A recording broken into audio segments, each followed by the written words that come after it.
بسم اللہ الرحمن الرحیم. پچھلے چند روز سمگلروں کے لیے کافی مشکل گزرے ہیں جی. چیف کلیکٹر کسٹم جو اسلام آباد میں بیٹھتے ہیں جناب باسط مقصود عباسی صاحب، ان کے پاس اطلاعات تھیں کہ بہت بھاری مقدار میں چاندی جو ہے وہ سمگل کی جا رہی ہے. چنانچہ انہوں نے ملتان کی اپنی ٹیم کو جو ہے وہ سٹینڈ بائی کیا. پھر ایف آئی اے کی بھی جو ہے ان کو معاونت حاصل تھی، تو وہ ساری کی ساری چاندی جو ہے پکڑ لی گئی. ایک بڑی ویگو ڈالا جو ہے سفید کلر کا، وہ بھی قبضے میں لے لیا گیا اور کچھ ملزمان بھی گرفتار کیے گئے. اس کے علاوہ کوئٹہ میں وہ بھی اطلاع جو ہے میرے ذرائع کا کہنا ہے کہ چیف کلیکٹر کسٹم باسط مسعود عباسی صاحب کے پاس تھی، لیکن وہاں پہ جو کلیکٹر کسٹم ہے کرم الہی صاحب، وہ حشیش کے سمگلروں پہ عذاب الہی بن کے ٹوٹے وہاں پہ. تو انہوں نے وہ ساری کی ساری جتنی حشیش تھی اس کا بھی بڑی بھاری قیمت بتائی جا رہی ہے اور بھاری مقدار تھی. اس کے علاوہ کچھ اور چیزیں بھی جو ڈرگس کے لیے استعمال ہوتی ہیں وہ بھی قبضہ میں لی گئی ہیں.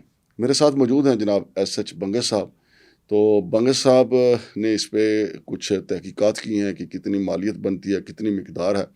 تو آپ کے سامنے رکھتے ہیں کسٹم کی یہ بڑے عرصے بعد اتنی بڑی بھرپور کارروائی ہے. السلام علیکم بنگس صاحب. جی وعلیکم السلام مانگر صاحب. بنگس صاحب، ہم ویسے تنقید تو کرتے رہتے ہیں، لیکن تنقید اسی لیے کرتے ہیں کہ چلیں کچھ نہ کچھ ہو سے. ہماری تنقید جو ہے نا، تنقید برائے تعمیر ہوتی ہے. تو یہ بڑا زبردست. پہلی تو یہ چاندی جو ہے 214 کلو چاندی، 214 کلو چاندی. 214 کلو چاندی، اور ایک تولہ چاندی کی قیمت جو ہے وہ 10,800 روپے مالیت ہے. جی تو پہلے چاندی کی ذرا تفصیلات بتائیں، کتنے بندے گرفتار ہوئے ہیں، ویگو ڈالا جو ہے اس کے علاوہ اور کیا کیا ہے. بہت شکریہ مانگر صاحب. ایک تو بہت زبردست کام کیا، یعنی بر وقت اطلاع دی ہے chief collector custom enforcement Basit Maqsood Abbasi صاحب نے. تو جب ملتان کسٹم نے ان کے جو ہے نا اطلاع پر یہ کارروائی کی، تو جیسے آپ نے بتایا 214 کلو چاندی جو ہے نا، وہ ایک وائٹ کلر کی جو ڈبل کیبن تھی، ویگو ڈالا جسے ہم کہتے ہیں پاکستان میں، اس میں جو ہے نا برآمد ہوئی ہے. اور اس کی مارکیٹ میں جو قیمت ہے قریباً جو ہے نا 20 کروڑ تک بنتی ہے مبینہ طور پر. ہاں، چونکہ ایک تولہ چاندی کی قیمت 10,000 روپے 800 روپے ہے، 800 سے بھی تھوڑا سا چند زیادہ. تو کہنے کا مقصد یہ ہے کہ آپ دیکھ رہے ہیں کہ آج کل گولڈ اور سلور کی جو پرائسز ہیں نا، وہ بے قابو ہوئی ہیں، ان کو پر لگے ہوئے ہیں.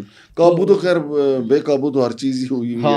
ہاں یہ بھی صحیح ہے. تو وہ جو ہے نا پھر دیکھیں منافع خور جو ہوتے ہیں، ناجائز منافع خوری کرنے والے، انہوں نے پھر جمع کرنا شروع کر دیا. اب یہ دیکھیں ان کے پاس جو ہے نا 214 کلو مانگر صاحب، 214 کلو چاندی. اس سے بھاری مقدار بھی انہوں نے کتنی دفعہ پکڑی ہے. 214 کلو ظاہر ہے کہ بڑی کھیپ ہے، کوئی بڑا ہاتھ مارا ہے، بڑا سمگلر ہے. ہاں. اور جو کوئٹہ کسٹم کی کارروائی ہے، اس میں 3 بندے بھی چاندی والے میں. جی، اس میں ڈبل کیبن میں 3 بندے جو ہے نا وہ نام بھی دیے یا نہیں؟ نام تو ابھی تک تو میرے پاس موصول نہیں ہوئے ہیں. میں بھی موصول ہو جائیں تو فالو اپ سٹوری میں بتا دیں. تو جو کوئٹہ کسٹم کی کارروائی ہے مانگر صاحب، 138 ملین کی حشیش جو ہے نا، 138 ملین، ہیوج اماؤنٹ ہے، بہت بڑی اماؤنٹ ہے. تو یہ اب حیران کن بات یہ ہے کہ میرے حساب سے کہ یہ جو حشیش ہے مانگر صاحب، یہ کوئٹہ میں نہ اگتی ہے. اگر اگتی ہو تو مجھے تصحیح کر دے کوئی. تو کوئٹہ میں تو میرے خیال سے نہیں، یہ تو اگتی ہے یا افغانستان میں یا ہمارے قبائلی علاقہ جات میں، جس میں سر فہرست جو ہے نا وہ اورکزئی ایجنسی ہے. تو یہ وہاں پر کاشت ہوتی ہے بڑے پیمانے پر، اور وہاں پر جب وہ کاشت ہوتی ہے تو پھر اس سے جو ہے نا حشیش بنتی ہے، اور وہاں پر منڈی لگتی ہے حشیش کی. حشیش اور چرس میں کیا فرق ہے؟ حشیش اور چرس میں کوئی فرق نہیں ہے. چرس ہم اردو میں کہتے ہیں اس کو. صحیح بات ہے. ہاں. اچھا. تو یہ جو کہنے کا مقصد یہ ہے کہ ایکچولی حشیش جو ہے نا، یہ وہ وائٹ کلر کا گودا ہوتا ہے جو اس کا وہ فلار نکلتا ہے نا جب یہ، تو اس سے پھر جو ہے نا یہ چرس بنتی ہے، اور اس کا اپنا ایک پروسیس ہوتا ہے. اچھا، اس کے ساتھ ساتھ حشیش کے ساتھ انہوں نے ڈرگس کی جو ٹیبلٹس ہیں وہ بھی کافی چیزیں ایسی ہیں، مطلب سارا جتنے بھی ڈرگ ایڈکٹڈ لوگ جو بھی ڈرگز استعمال کرتے ہیں نا، وہ سب ملا کر، جس میں زیادہ مقدار جو ہے نا وہ حشیش کی تھی. لیکن میں سمجھتا ہوں کہ ان 2 کارروائیوں میں 1 ارب روپے سے زیادہ مالیت کی چیزیں جو ہیں وہ برآمد ہوئی ہیں. نہیں مانگر صاحب، نہیں. ابھی تو ہم نے یہ بھی بتانا ہے، میں بتانے لگا ہوں کہ کسٹم کوئٹہ نے قریباً 151 ملین کے الیکٹرانکس، جو اسمگل الیکٹرانکس ہیں، وہ بھی جو ہے نا برآمد کی ہیں. اچھا جس میں قریباً جو ہے نا 250 tablets, laptop and mobile phone, قیمتی موبائل فون شامل ہیں. اچھا ہاں تو یہ اس کی مالیت 151 ملین ہے. تو یہ اگر کل ملا کے ہم کر لیں نا تو یہ قریباً 2 ارب سے زیادہ، 2.5 ارب تک کی جو ہے نا وہ بنتی ہے. لیکن اچھی کارروائی ہے، بہت اچھی کارروائی ہے، بہت اچھی کارروائی ہے. لیکن اب اس میں اگلی جو چیز ہے وہ چیف کلیکٹر کسٹم جناب باسط مقصود عباسی صاحب سے، چیئرمین FBR سے ہم گزارش کریں گے کہ دیکھیں کارروائیاں پہلے بھی ہوتی ہیں، چیزیں برآمد ہوتی ہیں. ایک تو یہ جو حشیش ہے، جو ڈرگس ہے، وہ ہمارے تعلیمی اداروں میں آپ کو پتہ ہے نا، بالکل اسلام آباد جیسے شہر میں ہے تو باقی تو ملک کا عام یہاں پہ استعمال ہیں، اور باقی تعلیمی اداروں میں بھی. تو یہ حشیش جو ہے نا، اس بات کو یقینی بنایا جائے کہ اس کو ضائع کیا جائے، کیونکہ وہاں سے تھوڑا تھوڑا سرکتی رہتی ہے، چوری ہوتی رہتی ہے، چوہے کھاتے رہتے ہیں.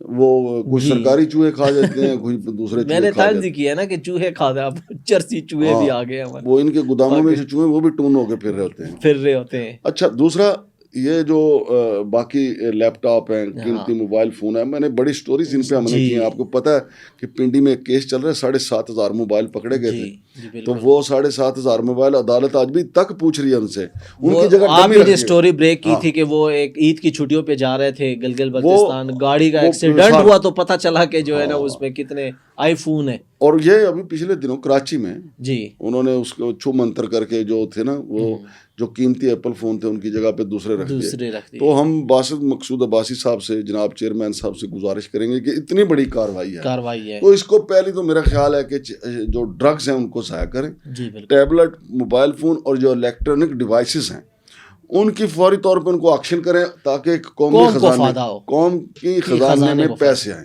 اور اسی طرح جو چاندی پکڑی گئی ہے، اس سے پہلے کہ آپ کے افسران جو ہیں وہ تھوڑی تھوڑی اس کی اینٹیں جو ہیں اپنے بیوی بچوں کو گفٹ کرنا شروع ہو جاتے ہیں. ہاں جی دیکھیں ہم نے کتنی سٹوریز کی ہیں، 600 تولے ایک افسر کے گھر سے سونا برآمد ہوا، ان کے گھروں میں بہت سونا پڑا ہوا ہے.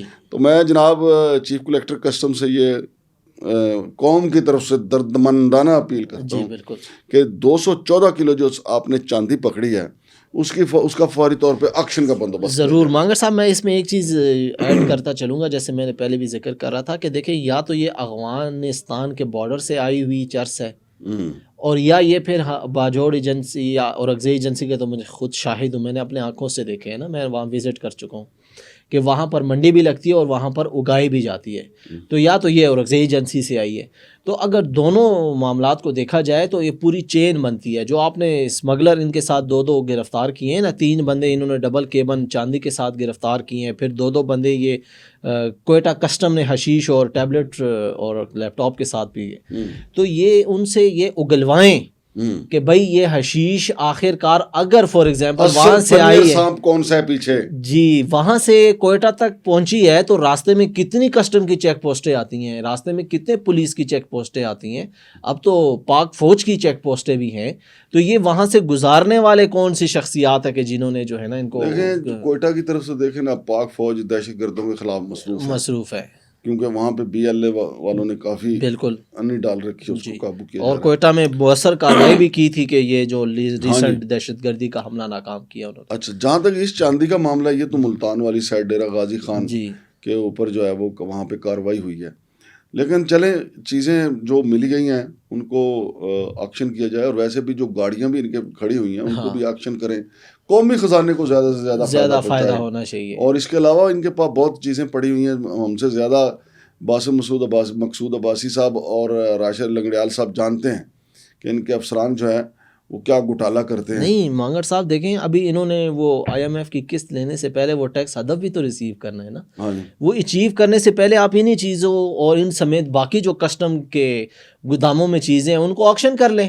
ہاں جی، ان سے بھی تو اچھا خاصا ریونیو آ سکتا ہے. سگریٹس یہ پکڑتے ہیں نا پورے ملک میں، سگریٹ آتی ہے اور وہ یہ پورے ٹرک ہی غائب کر جاتے ہیں. جی سوابی میں ان کے ایک پرائیویٹ گودام سے وہ پکڑا گیا تھا، وصال فخر صاحب نے جا کے چھاپا مارا. مانگڑ صاحب میں ایک جو ہے نا سگریٹ فروش کا وہ کر رہا تھا، تو وہ پھر سمجھ گیا کہ میں کیا کرنا چاہ رہا ہوں، تو وہ میرے سے بھاگ گیا. تو وہ اس نے یہ بات بھی مان لی تھی. اس پہ میں ابھی انویسٹیگیشن کر رہا ہوں, یہ بھی ہم انشاءاللہ قوم کے سامنے رکھیں گے. وہ اس چیز پہ مان گیا تھا کہ یہ جو میرا کاؤنٹر ہے نا, اس میں دیکھیں سیارے پاکستانی ہے. نیچے انہوں نے ایک بنایا ہوا تھا, جب اس کا میں نے ڈھکن اٹھایا تو اس میں پلاٹینیم, میلانو اور اس طرح سارے امپورٹڈ سگریٹ پڑے ہوئے تھے, جو کہ وہ ہر کسی کو نہیں دیتے. نہیں, میں ایک بات کہتا ہوں. اچھا, جو میں نے بات یہ شروع کی تھی, اس نے یہ مان لیا تھا کہ بھائی فلانا پولیس والا جو ہے نا میرے سے منتھلی اتنے ہزار لے کے جاتا ہے. اچھا, ہاں, تو وہ چونکہ ایک تو رینڈملی تھا تو وہ بھاگ گیا میرے سے. وہ کہتا ہے نہیں وہ. میں تو صرف اتنی گزارش کرنا چاہتا ہوں کہ سگریٹ تو قوم پیتی ہے نا جی, بے شک. انہوں نے اس کو تمباکو نوشی کو روکنے کے لیے کینسر زدہ ایک منہ کی تصویر بنائی, پاؤں لگا دیے, پھر بھی لوگ پیتے ہیں. تو یہ جو سگریٹ امپورٹڈ پکڑے جاتے ہیں تو آپ ان کی اوپن آکشن نیلامی کریں, تو لوگ پئیں, پیسے دے کے پئیں. پھر آپ کے کسٹم کے لوگ جو ہیں کراچی میں, وہ کلفٹن کے ایریا میں, اگر وہ گوڈاؤن سے پہ ہیپی نیو ایئر پہ شراب بیچتے پکڑے جائیں تو اس سے بہتر ہے پھر شراب آپ یار بیچ دیں, اس کا بھی اوپن آکشن کر دیں, کیونکہ جب کام تو چل رہا ہے نا آپ کا. اگر صاحب جہاں اگر یہ لوکل سگریٹ جو ہے نا 450-500 کی مل رہی ہے, تو میری طرف سے 2000 کی ڈبی ملے بھائی. سگریٹ کوئی ایسی چیز تو نہیں ہے نا کہ قوم کے اس کے بغیر جو ہے نا. دیکھیں نا, جس نے پینی ہے اس نے پینی ہے, جس نے نہیں پینی اس نے نہ پیے. آپ 100 روپے کی بھی ڈبی کر دیں, وہ نہیں پیے گا. تو آپ سگریٹ پہ نہ دیں نا چھوٹ, آپ سگریٹ کو 2000 کی ڈبی کر دیں, 1000 روپے کی ڈبی کر دیں, لیکن فائدہ جو ہے نا وہ قومی خزانے کو پہنچائیں. دیکھیں اس میں آخری بات, اسی کا تعلق جو سیلولیوز ایسیٹیٹ ہے نا, سگریٹ سے ہی اس کا تعلق ہے نا. اس کا وہ جو فلٹر ہوتا ہے اس میں وہ روئی استعمال ہوتی ہے, اور وہ اس کے 1 کلو پر ٹیکس 4000 سے زیادہ کا ہے. تو کہنے کا مقصد یہ ہے کہ وہ جب آتی ہے بھاری مقدار میں ٹنوں کے حساب سے, تو اس کے اوپر کتنا ٹیکس بن رہا ہوتا ہے, جو کہ پھر بڑے بڑے افسران کے فون کال پر کلیئر ہو جاتی ہے, اور قومی خزانے کو وہ ٹیکس نہیں افسران کے سیاستدانوں پتہ نہیں کس کی فونیں آتی ہیں. بس یہ تو 20 لاکھ کر کے جا کے سو رہے ہوتے ہیں نا, پھر پتہ نہیں جتنا کہیں مال پکڑا جا رہا ہوتا ہے, کہیں مال چھڑایا جا رہا ہوتا ہے. بہت شکریہ جناب ایس ایچ بنگش صاحب. تو ناظرین خوش آئندہ ہے یہ 2 کارروائیاں. کرم الائی صاحب کی کارروائی بھی بڑی زبردست ہے, اور دوسری طرف ملتان کی چاندی پکڑنے والی بھی کارروائی زبردست ہے. لیکن ہم نے جو اپیل کی ہے کہ اس کا فائدہ قومی خزانے کو ہو, قومی خزانہ طاقتور ہو, تو تب تو فائدہ ہے. تو اگر یہ معاملات صرف کے کسٹم کے افسران اور FBI کے افسران کے گھروں میں جانے ہیں, تو پھر سمگلر یہ لے کے چیزیں اپنے منزل مقصود تک پہنچ جاتے, تو پھر ہمیں کیا اعتراض تھا. لیکن اب چونکہ چیف کلیکٹر کسٹم جناب باسط مقصود عباسی صاحب کے علم میں ہے, چیئرمین FBI کے علم میں ہے, لہٰذا فوراً سے پہلے جو چیزیں ضائع کرنے والی ہیں ان کو ضائع کریں. 26 جنوری کا انتظار نہ کریں کہ کسٹم ڈے پہ آگ لگانی ہے. جو چیزیں ضائع کرنی ہیں ان کو ضائع کر دیں, کیونکہ اگر 26 جنوری 2027 کا آپ نے انتظار کیا تو یہ حشیش جو ہے وہ کافی مارکیٹ میں چلی جائے گی, خود ہی چل کے, اس کو پاؤں لگ جاتے ہیں, خود پہنچ جائے گی, اور چاندی بھی غائب ہو جائے گی. لہٰذا فوری طور پہ اس کے اوپر جو ضروری قانون کے مطابق کارروائی بنتی ہے فوری آغاز کیا جائے. شمشاد مانگڑ اور ایس ایچ بنگش کو اجازت دیجیے. اللہ حافظ.